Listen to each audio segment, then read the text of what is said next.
C'est l'heure des informations sur la télévision nationale. Bonjour à tous et bienvenue. Dans les titres de l'actualité, le salon de l'entrepreneuriat numérique et de l'intelligence artificielle a ouvert ses portes. C'est un créneau où foisonnent les idées novatrices pour développer l'économie numérique au Bénin.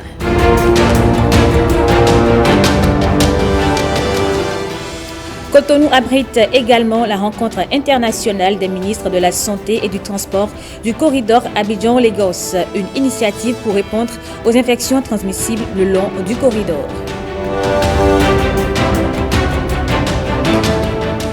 Et puis après 3 mois de formation, des agents et chefs d'agence de microfinance reçoivent leur certification, une remise de diplôme professionnel organisée par le consortium Alafia.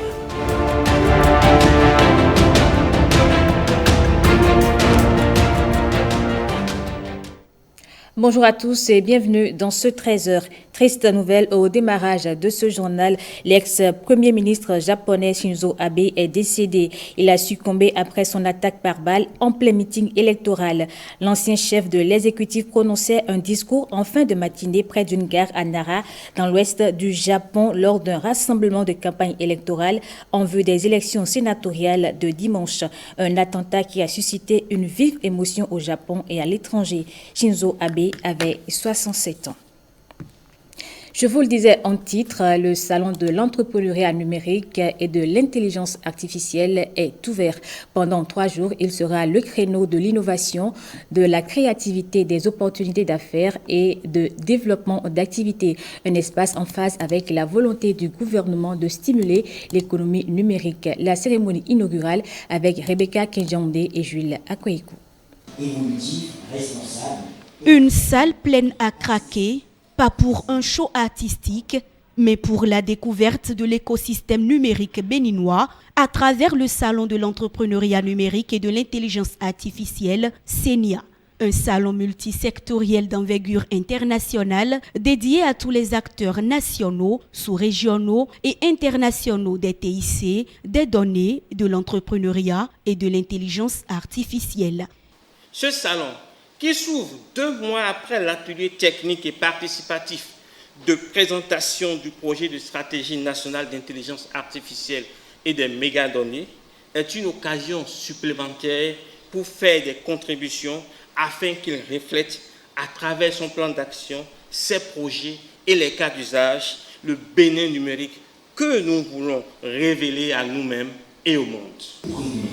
À travers panels, démonstrations et débats portant sur des thématiques précises, les participants vont aborder entre autres les préoccupations liées aux réalités virtuelles et applications potentielles pour le Bénin, le e-agriculture, les forces et faiblesses des start-up béninoises. Et donc, c'est le lieu indiqué pour réfléchir ensemble sur ces thématiques et sur le rôle que nous devons de jouer individuellement afin que nous puissions offrir aux populations, aux entreprises, dans tous les secteurs d'activité, une offre de services adaptée tout en leur permettant de créer de la valeur et bien entendu de booster notre économie.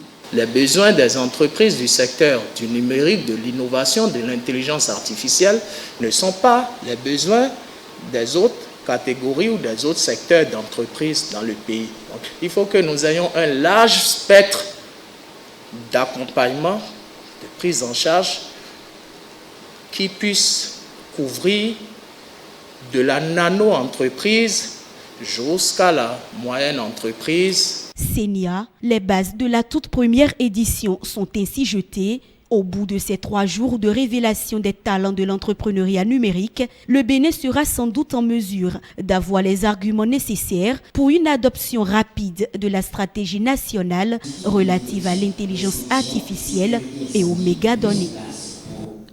2 délégations au cabinet du président de la Cour constitutionnelle. La première, l'association Femmes d'Impact, est allée présenter au professeur Joseph Djogbenou l'événement Distinction Femmes d'Impact. La deuxième, c'est le Comité national olympique et sportif béninois. Elle est allée recevoir des conseils du président de la Cour constitutionnelle. Ezekiel Diakor a recueilli des propos des représentants des 2 délégations à leur sortie d'audience. Nous avons été reçus en audience ce matin par le président de la Cour constitutionnelle. L'objectif pour nous, c'était de lui présenter l'événement Distinction Femmes d'Impact, l'acte 2, et surtout lui parler de l'ouvrage que nous sommes en train de dicter, qui sera lancé au cours donc de cet événement le samedi 23 juillet 2022 à 15h à Blozonzongo.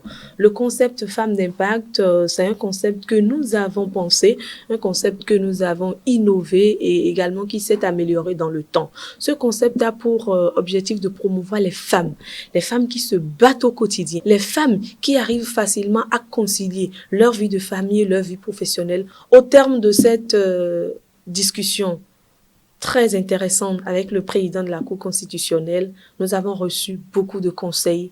Le président a apporté vraiment des idées novatrices et intéressantes à notre concept et nous promettons vraiment d'en tenir compte pour améliorer les prochaines éditions. Le 18 juin dernier, le comité olympique avait initié une marche dans le cadre de la célébration de la Journée internationale du sport au service du développement et de la paix.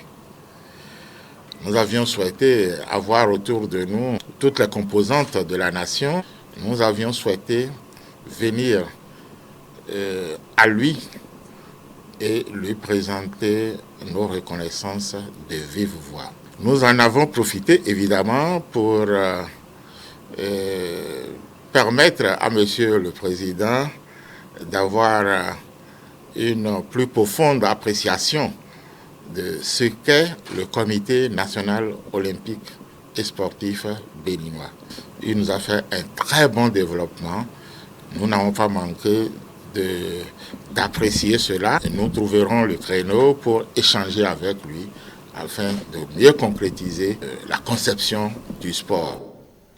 La communauté américaine au Bénin a commémoré le 6 juillet le 246e anniversaire d'indépendance des États-Unis. En l'ambassade des États-Unis, diplomates, ministres, responsables d'institutions et amis ont répondu à l'invitation de l'ambassadeur pour un moment festif, mais aussi de bilan de la coopération avec le Bénin. Jean-Claude James et Patrick Limonvo. Une victoire politique d'environ 2 siècles et demi focalise ici les attentions. Son nom, l'indépendance des États-Unis d'Amérique, vieille de 246 ans. Un motif de fierté et d'engagement. Les États-Unis restent engagés à travailler avec le Bénin pour soutenir les objectifs du président Patrice Talon dans le cadre du programme d'action du gouvernement 2. Il est essentiel que nous nous engagions tous à nouveau à promouvoir et à renforcer la démocratie, inclut le respect des droits de l'homme et la liberté d'expression, une société civile robuste et un système judiciaire indépendant.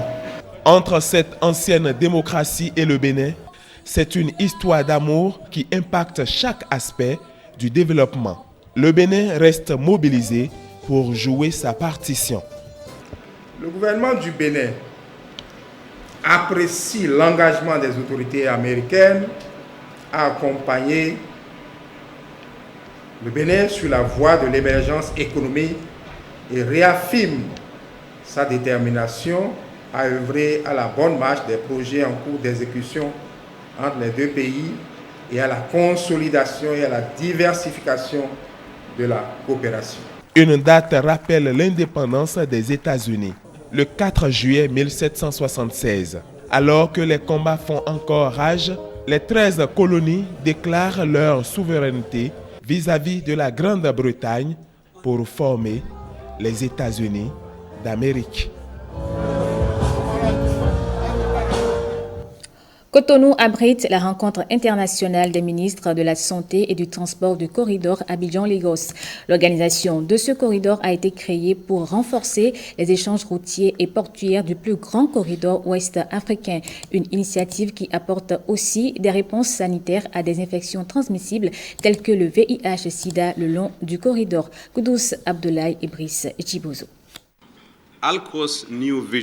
Un engagement collectif de 5 États depuis 2002 à faire de l'axe Abidjan-Lagos un corridor de développement impulsé par une population en bonne santé et circulant librement en toute sécurité avec ses biens. Local est une organisation qui y veille à la clé des résultats qui forcent l'admiration.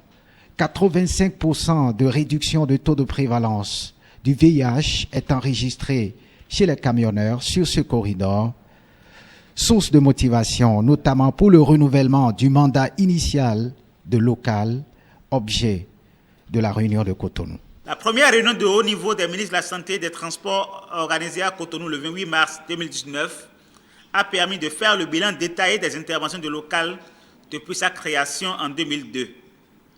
Au vu des nouvelles exigences et défis posés à nos pays, cette réunion avait révisé le mode de gouvernance de Local avec la mise en place du Conseil des ministres de l'organisation. Elle avait aussi entériné les nouveaux domaines d'intervention que sont la promotion de la santé transfrontalière, la facilitation du commerce et des transports, la protection de l'environnement, l'hygiène et la salubrité le long du corridor Abidjan-Lagos, la sécurité routière et l'observation et la documentation des tracasseries subies par les usagers et autres entraves à la libre circulation des personnes et des biens. Ces nouveaux domaines d'intervention ont été inscrits dans le document de déclaration commune de Local qui nous est soumis. Ces assises de Cotonou vont permettre aux ministres et autres représentants des 5 pays du corridor Abidjan-Lagos de s'accorder sur les stratégies qui conduiront au paraphe du document révisé de Local avec ces nouveaux défis liés aux maladies à virus du corona et d'Ebola. On descend à présent dans la zone économique spéciale de Glodibé, le cœur de la transformation économique et industrielle du Bénin. Le président du Conseil économique et social est descendu sur le site. Avec les conseillers, ils ont eu droit à une présentation des atouts de cette zone à travers une visite guidée. Ricardo Loïc Pékou et Wenceslas Aroïmon. Un périmètre de 400 hectares entièrement clôturé et aménagé. Nous sommes dans la zone économique spéciale de Glodibé. Véritable fleuron de l'économie nationale, cet espace constitue l'une des plus grandes réalisations de l'exécutif en matière de promotion des investissements et de l'emploi. À l'opérationnel, la CIPI Bénin est la pièce. Pour nous, il était important de recevoir cette haute autorité au sein de la GDZ pour lui montrer comment cette zone économique spéciale de Glodibé va devenir dans les prochaines années le cœur de la transformation économique de notre pays. Aujourd'hui, dans cette zone, nous avons un écosystème qui va nous permettre de transformer la plupart de nos produits agricoles, notamment le coton. Aujourd'hui, nous avons transformé, grâce aux industries intégrées de textile, la majeure partie du coton qui est produit ici en République du Bénin et créé énormément d'emplois.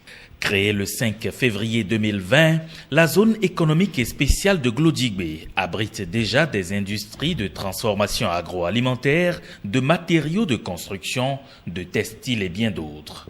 En visite sur ce site, le président du Conseil économique et social est allé s'enquérir de l'évolution des travaux.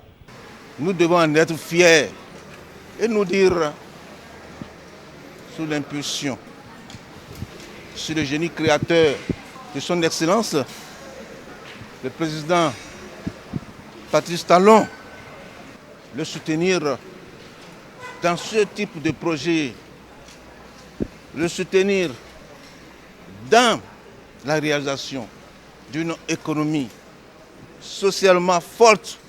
Le PAG2 est en marche et se réalise bien. 32 investisseurs se sont déjà installés pour un montant d'$1 milliard US. D'ici 2030, les activités au sein de cette zone vont faire grimper le produit intérieur brut de 4 à 7 milliards US. Dans son dernier conseil des ministres, le gouvernement a décidé de la réduction de factures de raccordement à l'énergie électrique. Prix du branchement 20 000 francs et pas moins de 2 millions de branchements prévus. Le directeur général de la SBE a rencontré la presse pour en expliquer les modalités. Il est ici au micro de Ghislain Pouguet et Daniel Ada. La mise en œuvre quand même de ce projet-là va coûter une première évaluation 107 milliards au gouvernement. Le réseau dans certains endroits du pays ne peut pas supporter un affluent de clients additionnels. Dans un premier temps, il y a un projet au niveau du gouvernement pour remettre les réseaux de moyenne tension haut niveau. Certaines zones ne pourront pas bénéficier tout de suite de ce privilège-là. Il va falloir d'abord les mettre à niveau. Une fois qu'ils vont être à niveau, on va pouvoir faire le branchement. À une certaine distance du réseau, on est obligé de faire une extension, rajouter des poteaux, rajouter des câbles. La première phase doit être dans un réseau qui est normalisé, qui est en bonne santé, je veux dire santé technique, et dont la maison pour le branchement est aux alentours de 40 mètres ou moins. Ces populations-là vont pouvoir bénéficier très rapidement de ce projet-là. Par la suite, il y aura d'autres phases qui vont constituer à faire des extensions de réseau et des mises aux normes. Il y a des instructions qui vont être données aux directions commerciales. Quoi dire et comment bien recevoir les gens pour bien leur expliquer. On va pouvoir aussi à ce moment-là les renseigner s'ils sont éligibles dans un premier temps. À partir de cette information-là, on va pouvoir les guider vers Controlec pour pouvoir faire l'évaluation de leur installation intérieure et faire le branchement par la suite. Un employé d'SBE n'est absolument pas autorisé à rencontrer des clients, à solliciter des fonds ou d'aucune manière possible, quel que soit un certain type de renseignement ou autre. Vous allez dans les agences, pas ailleurs. Vous pouvez rencontrer un technicien sur le terrain qui va vous parler de oui, il va vous diriger à l'agence. Si quelqu'un ne fait pas ça, ce n'est pas un agent de la SBE, ou c'est un agent de la SBE qui fait quelque chose de complètement illégal. L'annonce du gouvernement ne précise pas qu'on ne peut pas commencer tout de suite, donc nous, on va commencer tout de suite. La décision de brancher passe d'abord par une évaluation de où et est-ce que le réseau est en mesure de prendre ce volume-là. Le branchement devrait s'exécuter dans une période d'environ 4 à 5 jours. Évidemment, avec l'affluence qui va avoir lieu, il y aura peut-être un peu de délai, mais on va mettre plus d'équipes. Mais 4 à 5 jours devrait être un temps normal pour pouvoir arriver à brancher les clients. La politique, elle est excessivement ambitieuse. On va aller plus vite, plus loin. Donc, on dit on peut aller à 2 millions de clients. Rappelons-nous que jusqu'à 2024, on parle d'un coût total de 20 000 francs. 25 à 2026, on parle de gratuit.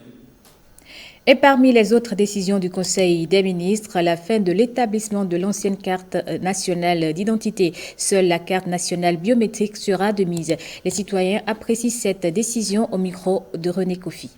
C'est une décision salutaire pour notre pays, puisque maintenant on aura plus de visibilité sur tous les citoyens béninois. C'est une très bonne décision parce que depuis des mois, on a déjà lancé l'établissement de la carte d'identité biométrique, qui est d'ailleurs très facile. J'ai déposé la carte CIP et le même jour j'ai pris ça. Et je suis venu relancer maintenant la carte biométrique. 7 jours après, on me dit de venir prendre.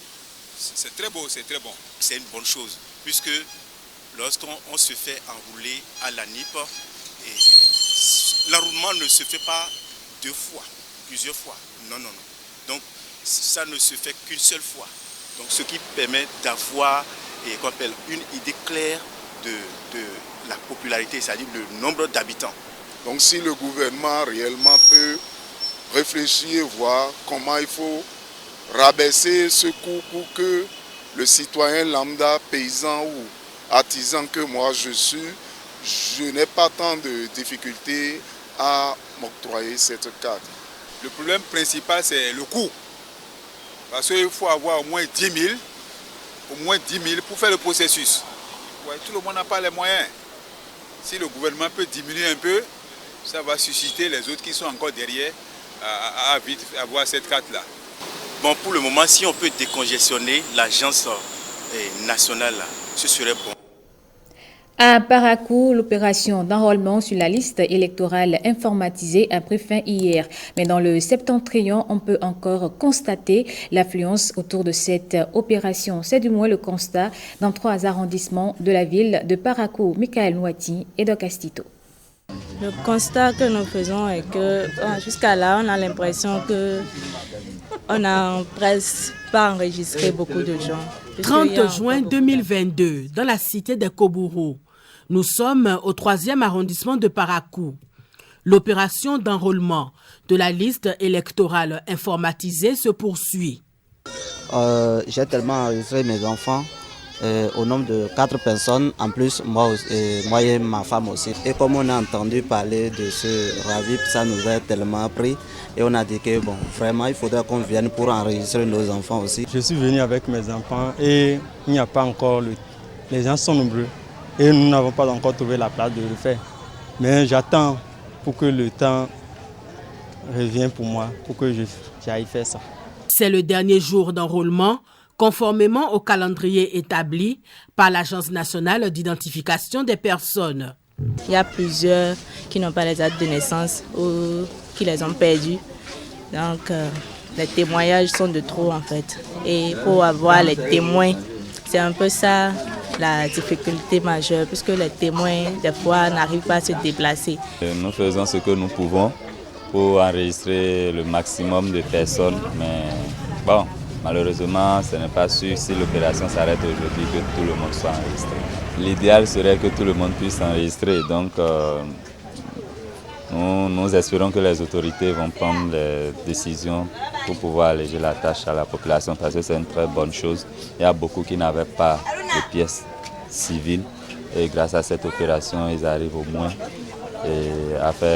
à régler ce souci-là. Une prorogation est une fois de plus souhaitée par les populations compte tenu de l'engouement autour de cette opération. Cérémonie de reconnaissance et de remerciement au profit des enseignants admis à la retraite dans la circonscription scolaire de Parakou 1, initiative de la direction départementale des enseignements maternels et primaires. Les temps forts avec Giscard Akouvi et Enoch Rumpati. Une minute de silence en mémoire de leurs collègues qui sont passés de vie à trépas.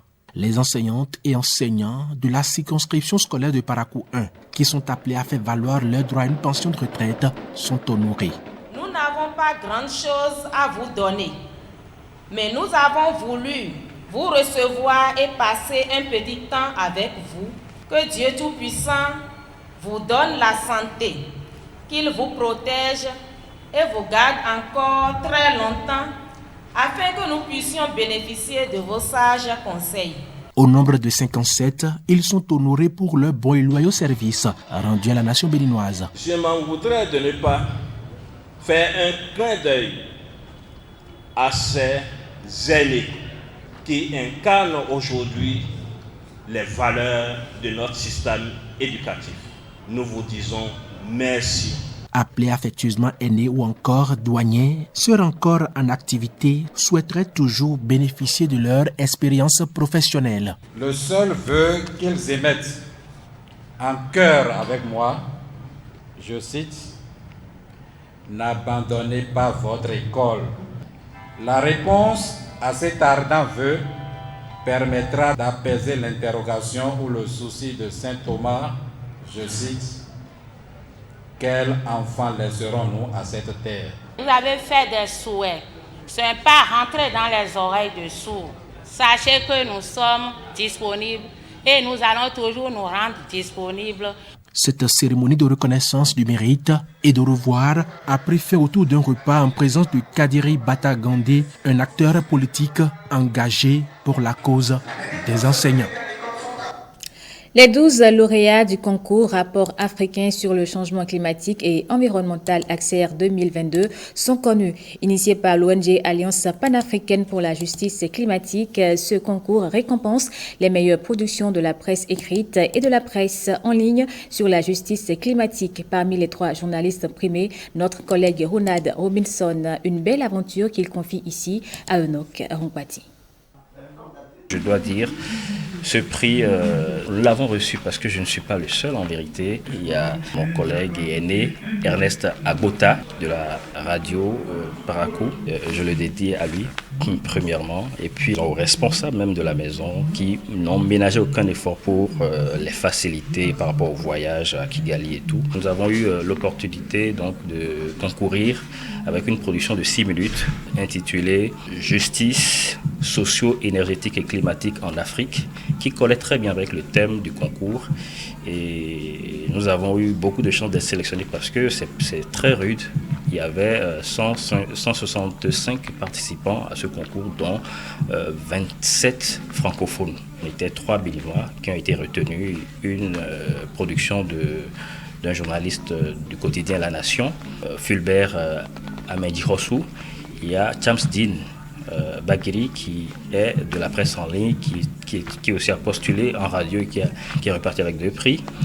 Et à l'ORTB, nous avons eu le premier prix francophone de la catégorie radio.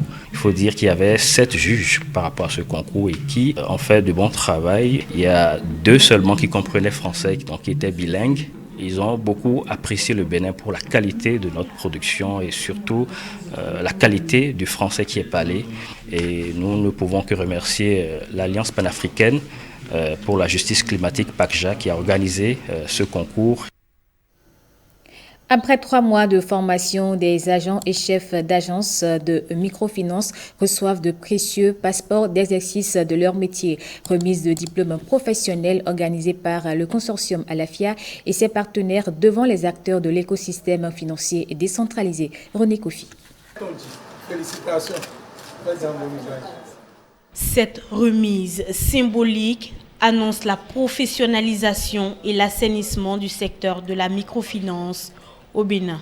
À ce jour, la synergie avec les acteurs et sur financement propre des systèmes financiers décentralisés membres, 149 agents de crédit ont été formés. 139 sont reçus aux examens de fin de formation, soit un taux de succès global de 89,5%. Quant au second programme consacré à la formation diplômant les chefs d'agence, nous avons formé sur financement propre des SFD à ce jour 44 agents, chefs d'agence, dont 36 sont diplômés, soit un taux de succès global de 81,8%. Ce résultat est le fruit de la solide collaboration entre le consortium Alafia et le projet Adapami. Je voudrais rassurer les acteurs du secteur de la microfinance au Bénin que Développement international des jardins, avec l'appui de la coopération canadienne, travaille de façon à ce que, après le projet Adapami, qu'il y ait d'autres initiatives qui continuent d'appuyer le secteur de la microfinance. Je voudrais nous exhorter à désormais être très pointus dans les éléments de contexte de prise du risque. Et dès qu'on le fait bien, je pense qu'on devait avoir des portefeuilles qui se sentent à merveille. 3 mois de formation intensive, 3 mois de dur labeur. Aujourd'hui, les lauréats se réjouissent de voir enfin le bout du tunnel. Recevoir nos parchemins aujourd'hui nous rappelle qu'endosser une telle responsabilité nécessite que nous fassions preuve d'éthique et de morale et que nous gardions à l'esprit que nos formateurs ont travaillé d'arrache-pied pour nous transmettre les valeurs. Travailler à la maturité et pérenniser la bonne qualité des institutions de microfinance, tel est l'objectif du consortium Alafia et ses partenaires. Et puis, à la veille de la Tabaski, la Jamaat islamique Ahmadiyya multiplie ses actes de générosité. Elle a fait don de moutons dans plusieurs structures dans la ville de Cotonou, un geste en partenariat avec l'ONG Humanity First. Gilles Dansou et Alexis Segbemon. Des moutons pour la Tabaski, plusieurs structures, à savoir la préfecture de Cotonou, le ministère des Affaires sociales et de la microfinance, le Centre national hospitalier et universitaire de psychiatrie de Diako et la prison civile de Cotonou ont reçu leur part. Une initiative de la Jamaat islamique Ahmadiyya en partenariat avec l'ONG Humanity First. Je reçois avec fierté et plaisir l'acte de générosité que font les dirigeants de ces associations, en passant à la préfecture, en allant dans les prisons, en allant partout, pas là seulement où il y a les fidèles musulmans, mais où il y a l'humanité, pour partager avec eux la communion. Nous voudrions, au nom de Madame le ministre des Affaires sociales et de la microfinance, remercier la communauté islamique Ahmadiyya et en partenariat avec le président de l'ONG Humanity First, qui ont bien voulu nous accorder une attention en cette occasion où la communauté islamique est en train de célébrer la Tabaski, pour que nous puissions apporter un appui à nos cibles, à nos populations cibles. Au nom de tous les malades du centre, je vous remercie beaucoup. Que le bon Dieu vous le rende au centuple. Amour pour tous, la reine pour personne, la Jamaat islamique Ahmadiyya en fait son cheval de bataille. C'est toujours l'humanité. À travers notre média, je voulais propager mon message pour les autres frères musulmans qui ont moyen de égorger les moutons. N'oubliez pas vos frères qui n'ont pas moyen. Ahmadiyya est toujours prêt dans le domaine de santé, l'eau, médical et chaque domaine de la vie. Sans distinction de religion, nous sommes prêts pour l'humanité. Une opération qui se déroule sur l'ensemble du territoire national et le coût global est évalué à près de 33 millions de francs CFA. Et pour finir, ce communiqué du ministre du Travail et de la Fonction publique à l'occasion de la célébration de la fête de Tabaski et conformément aux dispositions de la loi fixant les fêtes légales en République du Bénin, la journée du samedi 9 juillet 2022 est déclarée férié, chômé et payé sur toute l'étendue du territoire national. Au nom du gouvernement, le ministre souhaite à toute la communauté musulmane une bonne fête de Tabaski. Et c'est la fin de ce journal. Merci à vous de l'avoir suivi. Je vous retrouve à 19h avec plaisir.